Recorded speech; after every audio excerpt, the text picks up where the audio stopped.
पक्षाचा आदेश धुडकावणारे आणि मशाल या चिन्हावर जे नगरसेवक निवडून आलेले आहेत, मात्र ज्यांना व्हीप मान्य नाही, अशा चारही नगरसेवकांच्या विरोधात शिवसेना उद्धव बाळासाहेब ठाकरे पक्ष आक्रमक झालाय. या चारही बेपत्ता नगरसेवकांचे सदस्यत्व रद्द करण्याची प्रक्रिया सुरू करण्यात आली आहे आणि या चारही जागांवर पोटनिवडणूक लागणार असल्याची शक्यता वर्तवली जात असल्याची माहिती शिवसेना उद्धव बाळासाहेब ठाकरे पक्षाचे शहर प्रमुख बाळा परब, गटनेते उमेश बोरगावकर आणि पक्षप्रतोद संकेश भोईर यांनी दिली. त्यामुळे या बंडखोर नगरसेवकांची अवस्था ना घर का ना घाट का अशी होणार असल्याचे बोलले जाते. चारही नगरसेवकांना आम्ही मीटिंगसाठी नोटीस दिल्या होत्या, परंतु चारही नगरसेवक उपस्थित राहिले नाही आणि आज आम्ही काल 2 दिवसापूर्वी आम्ही कारणे नोटीस त्यांना दिलेली आहे आणि त्याचा खुलासा जर त्यांनी केला नाही तर नक्कीच म्हणजे कारवाईला तर आमची सुरुवात झालेली आहे आणि नक्कीच त्यांच्यावर डिस्क्वालिफायची कारवाई होणार आणि आम्ही सर्व म्हणजे आमचे शहर प्रमुख असतील सर्वांना आम्ही पोटनिवडणुकीच्या तयारीसाठी लागायला सांगितलेलं आहे. आता वरिष्ठांची चर्चा करून आम्ही त्या संदर्भात लवकरात लवकर पत्रव्यवहार करू. निवडणूक आयोगाला अजून अद्यापपर्यंत दिलेलं नाही. आम्ही वरिष्ठांची आम्हाला जे आदेश येतील त्याप्रमाणे आम्ही पुढील कारवाई करू. चारही नगरसेवक आमच्या संपर्कात नाही, त्यामुळे आम्ही त्यांच्या बाबतीत काही बोलू शकत नाही आणि मधुर म्हात्रे हे पूर्वेचे आहेत. पूर्वेला मला वाटतं शरद पाटील आमचे जिल्हाध्यक्ष याबाबत तुम्हाला सविस्तर माहिती देतील.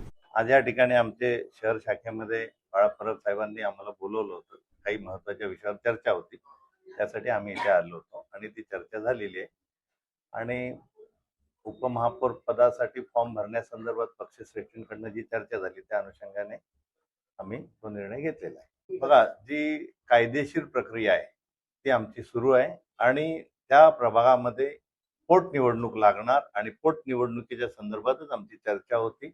आम्ही पोटनिवडणुकीच्या तयारीला लागलेलो आहोत. त्यांचं सदस्यत्व रद्द होणार. हो, पक्षाचा व्हीप बजावलेलाच आहे. त्यांना तो बजावला होता, त्याचं त्यांनी पालन केलेलं नाही. त्याच्यामुळे त्यांच्यावरती पक्षशिस्तभंगाची कारवाई सुरू झालेली आहे. ते मशाल चिन्हावर निवडून आलेले आहेत आणि पक्षाच्या चिन्हावर शिवसेना उद्धव बाळासाहेब ठाकरे पक्षाचे ते सदस्य असताना त्यांना आमची त्यांच्याबरोबर काही समोरासमोर भेट झालेली नाही. त्यांना नेलंय, ते गेले, त्याच्याबद्दल अजून काही खुलासा नाही. त्यांच्याकडनं त्याच्यासाठीच कारणे दाखवा नोटीस आहे, शोकॉस नोटीस आहे. त्यांचे काय खुलासा येतो त्याच्यावरती त्यांचं भवितव्य पुढे अवलंबून आहे. हा, राजू पाटीलांनी सांगितलं, राजसाहेबांनी बोलवलंय, आम्हाला भेटायला बोलवलंय सांगून त्यांना नेलं, असं आमच्या कानावर आलेलं आहे. त्याबाबत पक्षश्रेष्ठींकडे ह्या विषयावर चर्चा झालेली आहे. राजसाहेबांची पण चर्चा उद्धव साहेबांनी केलेली आहे. त्याबाबत वरिष्ठ पातळीवर लवकरच काही निर्णय होईल आणि मनसेने जो निर्णय घेतला तो शेवटी पक्ष वेगळा आहे त्यांचा. त्यांनी निर्णय घेतला असेल, होईल ना. आता तुम्हाला पुढे पुढे बघायला मिळेल ना सगळं. ज्यावेळेला त्यांचं सदस्यत्व रद्द होईल त्यावेळेला तुम्हाला बघायला मिळेल काय होतंय पुढे. मी पोटनिवडणुकीच्या तयारीला लागलो होतो. एकूण 4 जण जे आमच्या पक्षाच्या चिन्हावरती निवडून आलेले आहेत ते अद्यापही आलेले नाही.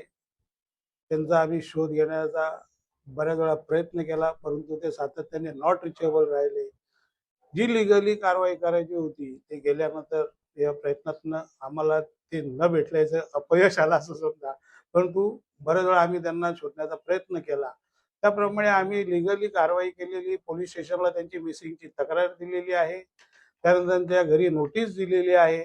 ज्या लिगली कारवाई चालू आहे ते चालू आहे. मला त्याची काही कल्पना नाही. मधुर म्हात्रे वगैरे पूर्वेवरनं निवडून आले, त्याच्या बाबतीत खुलासा मला जिल्हा प्रमुख शरद पाटील यांनी आपल्याकडे सगळं केलेलं आहे. कारवाई आम्ही करणार आहोत आणि त्या कारवाईमध्ये त्यांना डिस्क्वालिफाय करणार आहे. बाकी इतर आता ज्या पद्धतीने मगाशी बोरगावकर साहेबांनी सांगितलं त्यामुळे या ठिकाणी पोटनिवडणुकीची तयारी चालू केलेली आहे. अल्पावधीतच लोकप्रिय झालेला भारताचा बुलंद आवाज आपला Bharat channel subscribe, share, like आणि कमेंट्स करायला विसरू नका.